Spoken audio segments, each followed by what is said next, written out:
हम हर रोज बिजली का इस्तेमाल करते हैं, लाइट जलाने से लेकर फोन चार्ज करने तक। लेकिन क्या हमने कभी रुककर सोचा है कि हमारे घरों में इन दीवारों के पीछे आने वाली ये बिजली असल में काम कैसे करती है? तो चलिए आज इसी अदृश्य शक्ति की कहानी में थोड़ा और गहरे उतरते हैं। चलिए इस रहस्य से पर्दा उठाते हैं। हमारे घरों और दफ्तरों में जो बिजली सप्लाई होती है वो कोई सीधी सादी धारा नहीं है। नहीं, ये एक खास तरह की बिजली है जिसकी वोल्टेज लगातार हर पल बदलती रहती है। और यही आज का हमारा सबसे बड़ा सवाल है।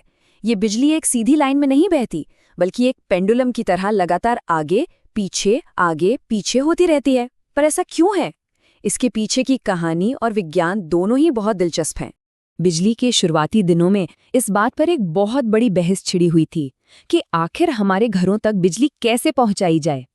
ये सिर्फ एक टेक्निकल चॉइस नहीं थी, नहीं, ये तो भविष्य के लिए एक जंग थी। शुरुआत में दिष्ट धारा यानी डीसी का बोलबाला था। इसमें बिजली एक ही दिशा में बहती है, ठीक वैसे ही जैसे एक बैटरी में। पर इसके साथ एक बहुत बड़ी समस्या थी। इसे अगर लंबी दूरी तक भेजना हो तो बहुत सारी ऊर्जा रास्ते में ही गर्मी बनकर बर्बाद हो जाती थी।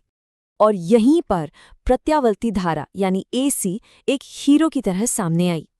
देखिए, एसी की सबसे बड़ी खूबी ये है कि ट्रांसफार्मर का इस्तेमाल करके इसकी वोल्टेज को आसानी से बढ़ाया या घटाया जा सकता था। इसका मतलब ये था कि बिजली को बहुत ही कम एनर्जी लॉस के साथ सैकड़ों किलोमीटर दूर तक भेजा जा सकता था। और इस क्रांति के पीछे जो दिमाग था वो किसी जीनियस से कम नहीं था, निकोला टेस्ला। उनका घूमते हुए चुंबकीय क्षेत्र का आइडिया ही वो नींव बना जिस पर प्रैक्टिकल एसी मशीनें खड़ी हुई और बिजली के एक नए युग का दरवाजा खुला। लेकिन देखिए, सिर्फ एक आइडिया दुनिया नहीं बदलता है ना? उसे हकीकत में बदलने के लिए एक दूरदर्शी इंसान की भी जरूरत होती है, और वो थे जॉर्ज वेस्टिंगहाउस। उन्होंने टेस्ला की टेक्नोलॉजी की असली ताकत को पहचाना और इसे दुनिया तक पहुंचाने के लिए अपना सब कुछ दांव पर लगा दिया। यहां तक कि उन्हें थॉमस एडिसन जैसे दिग्गज से भी भिड़ना पड़ा। तो एसी ने ये जंग तो जीत ली, पर आखिर एसी में ऐसा क्या है? इसकी असली ताकत छिपी है इसके बहने के तरीके में, जो एक खूबसूरत लहर की तरह है। एसी वोल्टेज एक लहर की तरह चलती है जो समय के साथ एक साइन वेव का पैटर्न बनाती है। मतलब ये लगातार एक पॉजिटिव पीक और फिर एक नेगेटिव पीक के बीच ऊपर नीचे होती रहती है। इसी लगातार बदलने या प्रत्यावर्तन की वजह से इसे ऑल्टरनेटिंग करंट कहते हैं। तो एक सवाल उठता है, अगर वोल्टेज लगातार 0 से पीक तक बदल रहा है तो फिर हम ये कैसे कहते हैं कि हमारे घर में 220 वोल्ट की बिजली आती है? यहीं पर आता है आरएमएस वैल्यू का कॉन्सेप्ट। इसे आप एसी वोल्टेज की इफेक्टिव यानी प्रभावी वैल्यू समझ सकते हैं। मतलब ये बदलती हुई एसी वोल्टेज उतनी ही पावर देगी जितनी एक स्थिर 220 वोल्ट की डीसी वोल्टेज देती। ये एक तरह का एवरेज है जो हमें प्रैक्टिकल कैलकुलेशंस में मदद करता है। और यहीं पर एक बहुत ही हैरान कर देने वाली बात सामने आती है। जब हम कहते हैं कि हमारे घरों में 220 वोल्ट की सप्लाई है, तो वो तो सिर्फ आरएमएस वैल्यू है। असल में उस वोल्टेज का पीक यानी शिखर मान लगभग 311 वोल्ट तक पहुंचता है। इसका मतलब ये हुआ कि ये प्लस 311V और माइनस 311V के बीच लगातार झूलता रहता है। अच्छा, किसी भी एसी सर्किट को समझने के लिए हमें इसके 3 सबसे जरूरी कंपोनेंट्स को समझना होगा। कह सकते हैं कि ये सर्किट के 3 प्रमुख खिलाड़ी हैं जो तय करते हैं कि करंट कैसे बिहेव करेगा। सबसे पहला है प्रतिरोधक या रेजिस्टर। जैसा कि नाम से ही पता चल रहा है, इसका सीधा साधा काम है बिजली के बहाव में रुकावट डालना। एसी सर्किट में एक रेजिस्टर बहुत सीधा साधा बर्ताव करता है। इसे ऐसे समझिए जैसे वोल्टेज और करंट 2 दोस्त हैं जो बिल्कुल कदम से कदम मिलाकर दौड़ रहे हैं। मतलब वो एक ही कला या फेज में होते हैं।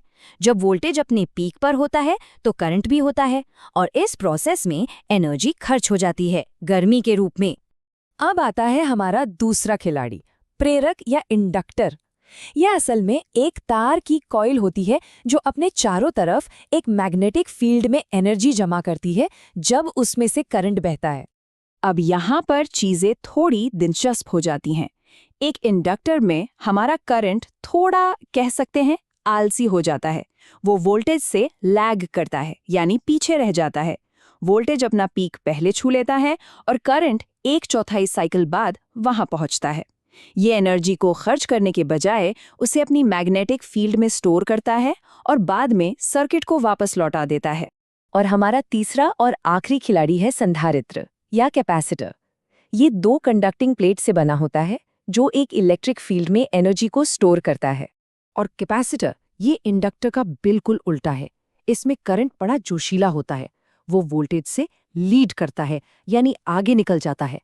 करंट अपना पीक पहले छू लेता है और वोल्टेज उसे पकड़ने की कोशिश में पीछे रह जाता है। इंडक्टर की तरह ये भी एनर्जी खर्च नहीं करता, बल्कि उसे एक इलेक्ट्रिक फील्ड में स्टोर करके बाद में रिलीज कर देता है।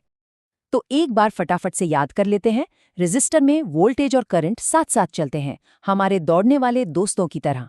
इंडक्टर में आलसी करंट पीछे रह जाता है और कैपेसिटर में जोशीला करंट आगे निकल जाता है।